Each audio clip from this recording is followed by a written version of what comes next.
Well, welcome to my YouTube channel. In this tutorial I will show you how to use the points to volume node. Shift A, let's add random value node as shown here, grab it. Shift A, search for points node as shown here, connect it like this. Connect the value to position.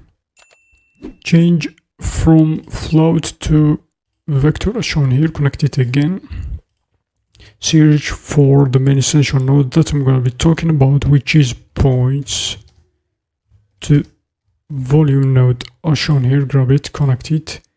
Geometry to points, volume to geometry as shown here. And as you can see this effect over here, that some points are converted into sphere of volume as shown in our tutorial. Let's zoom in just a tiny bit to show you. You can change the count and you can see that all those points are converted into volume as shown here. Change a count, for example, and you can see it. Here we can play around with different values like density. You can increase the density of those spheres. Change the voxel amount. Let's set it to, for example, 0.01 as shown here.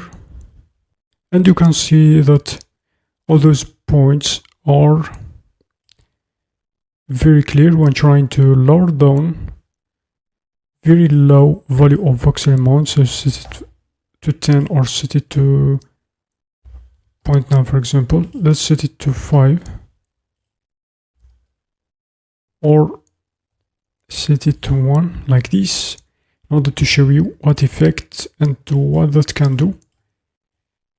For the random value node, let's play around with some values as shown here. For example, let's set it to -1, and you can see that's gonna be changing the distance between those points. Also, same thing on y-axis and on z-axis as shown here. Same thing for this point over there. You can change also the seeds and distribution of those points. And that's it. Hope you learned something new. Thanks for watching.